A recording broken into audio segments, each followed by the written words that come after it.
Do I like Pridewind? I think Pridewind's cool. What's interesting, right? So normally Pridewind is our go-to source for global when it comes to tier list information, so on and so forth, right? Now, y'all know that I've been playing the out of Chaos Zero Nightmare. So a lot of the information that I'm absorbing is from Twitter, which is very interesting. It's mostly from Twitter because a lot of the Japanese players and Korean players all over Twitter, they're posting up their decks that are doing crazy combos. They're posting up the entire builds. They're posting up their runs for how they get it. They're doing a lot.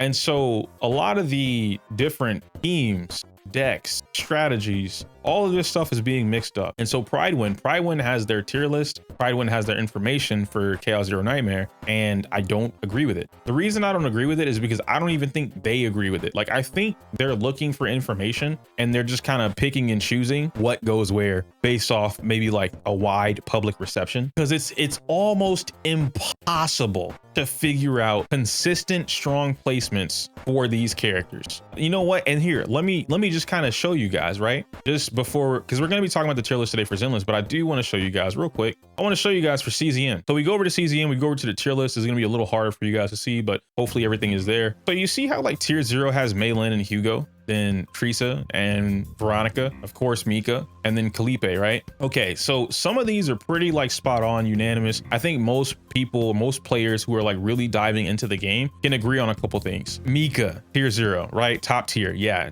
Everyone has built their Mika. Free to players especially, but even the whales building their Mika. Felipe, if you get lucky and you get her, everyone is building Felipe, right? Those are pretty much the only unanimous across the board. Everyone agrees tier 0, like top tier. These some of the best characters in the game. Everything else though is completely on the table.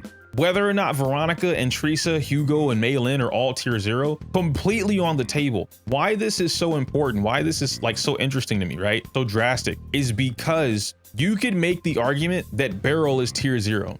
You can make the argument that Luke is sure as not tier 2. Let me just throw that out there. You can make the argument Ren is tier 0. Maylin is tier 0. Chiron is tier 0. He's the only one in the entire game that does what he does. You could argue that Haru is tier 0. You can argue that Renoa is tier 0. Cassius, right? Ray. The fact that Ray isn't up here with Mika and she's the second best free-to-play character in the game that you get for free, even without any copies of this character, her deck builds, the variety that she has, and her ability to work on every single team, cracked. Owen is the same. Like, you talk about like a Genshin trio, right? So you know, like a Bennett, Xingqiu, Xianling, right, for Genshin Impact, and they're like across the board, they're always great. You can find any team to put them in, right? Owen, Mika, and Ray are that for this game. Amir is a character that no one, I'm not gonna say no one, many people had no idea how to work Amir at all. And the fact that she's sitting here in tier 2, but Mirabelle is in tier 1, and they both pretty much do the same thing, but Amir is a little bit more aggressive. You play and build her a little bit more aggressively.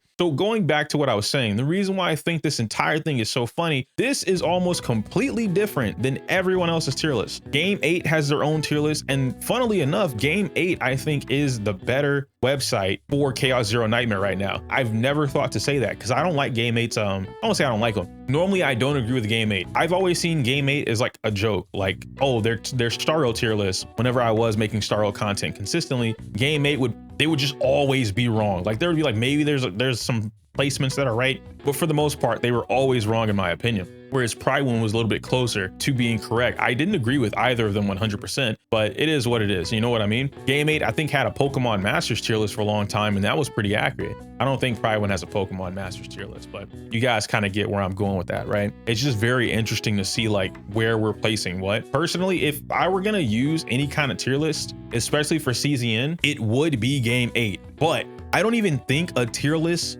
is accurate right now. And it's very rare that I say something like that, especially when it comes to a gacha game. I had the game on earlier, but I ended up starting stream. I mean, I can show you guys probably. It's not gonna pull up if I do it here because for whatever reason, only my copy and like one other guy's copy of the game were just, they're f***ed off and they don't work in full screen. It black screens and freezes. It's really weird. So I'm gonna look at Ren because Ren is a character that I've spent a lot of time with, and Ren is a character that a lot of people are like, oh, Ren's not that great. Like, she's strong, but Ren is not that great. And I want to debunk this a little bit, okay? Ren isn't great because her entire gimmick is being inside of this stance. She has a dark mist stance or a dark something else stance. I think all of the cards are finally translated correctly and they all say dark mist, So yeah, the Dark Mist stance, right? So she gets put in that stance. When she's in this stance, almost every single one of her cards, and even the Epiphany versions, or especially the Epiphany versions of her cards, they all gain some new ability. Your goal when playing with Rin is to keep her in Dark Mist stance as long as possible, or as much as possible.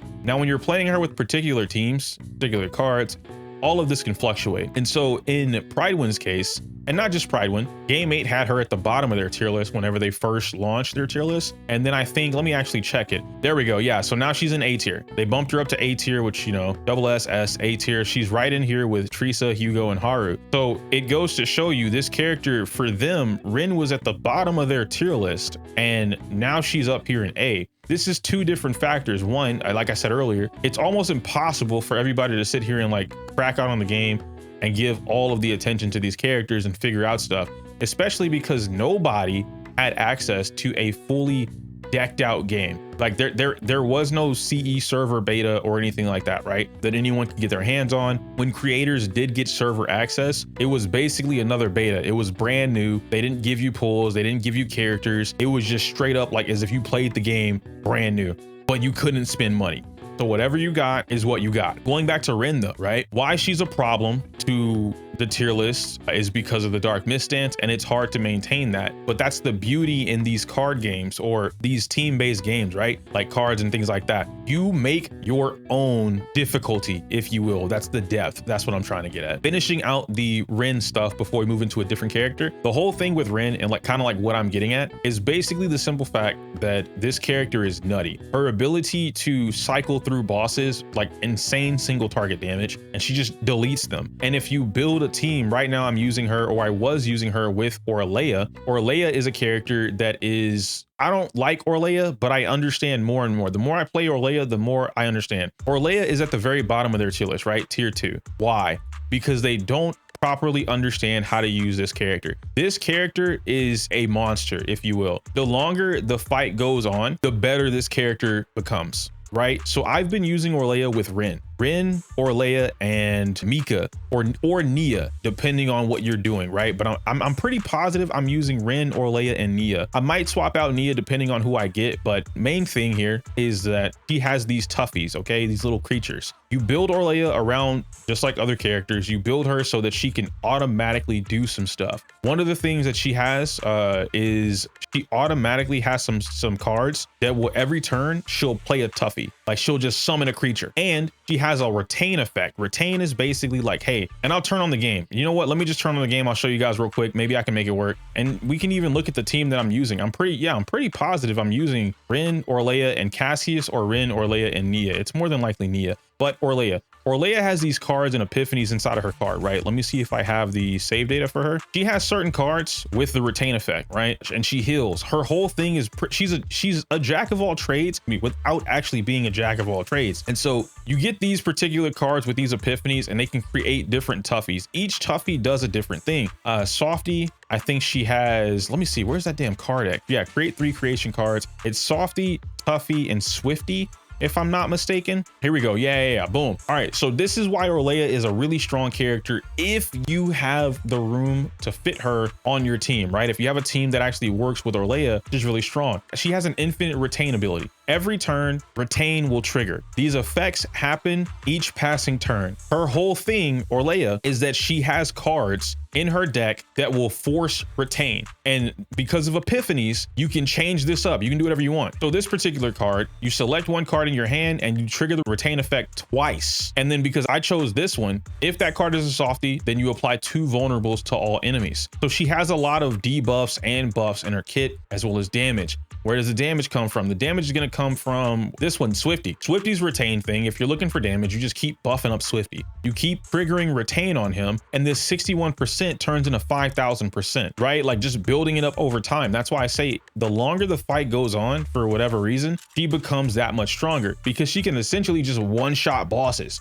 It's dumb. Then you have this one. Tuffy is personally my favorite because it's pure sustain. You build up Tuffy into a level 3 Tuffy, which turns into like healing is over 100%, something like that. So every passing turn, it's passing heals. She also has another card in her deck, but it basically auto heals you for like everything. When it's the enemy's turn, it heals you. When it's the start of your turn, it heals you. And when it's the end of your turn, it heals you. It also gives you a shield. I know that's Tuffy, but there's some epiphany that she has that lets her do it. I'd have to figure out which one of these cards I have. Maybe it's this one. You know what? Maybe it is, because this is my level 3 Tuffy. Yeah, maybe this is the one that lets you do it. I'm not entirely too sure. I say all that to come back over here with Pride when they have her sitting inside of tier 2. And it's like, this character is just underestimated. You guys see where I'm going with this, right? It's just impossible to have all this information when it comes to a whole tier system for the game. Like I said, Haru, Rin, Chiron, even Renoa. There's a deck going around right now on Twitter with Renoa where turn 1,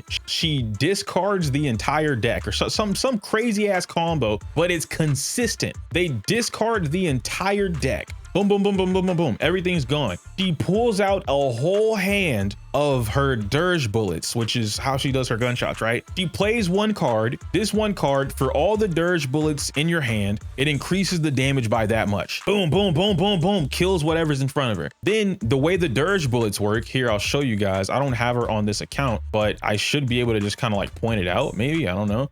Here, and then we go into, is it Agent Collection? We go into Renoa, we go into cards. There we go. So the way her dirge bullets work, right? There it is. Whenever you discard this, you do more damage. And then if it's exhausted, so it leaves your hand, even if you didn't play it, she does the damage anyway. She'll shoot the bullet, which is great. So now you just had a whole handful, like 9 or 10 dirge bullets appear in your hand out of nowhere. You just blasted the enemy with this particular card, which just deletes enemies. And then if there's anything left over, boom, boom, boom, boom, boom, she just kills it. So it's like having this character sit inside of tier 1, which I'm not saying that she needs to be tier 0. I'm just going over the fact that like every character in this game is viable. Anyone seriously playing CZN will tell you how viable every single character in this game is. And it's so difficult to say which character is better than the other because they're all insane. Beryl has one-shot combos that are super consistent and they delete bosses. And she's supposed to be a sub DPS / support character, but it's in Selena, right? It's insane. Selena has a crazy deck build that allows her to pretty much mark enemies and then AoE them every single time you attack. Cassius is a fucking infinite drawer. Like, that dude is Yugi.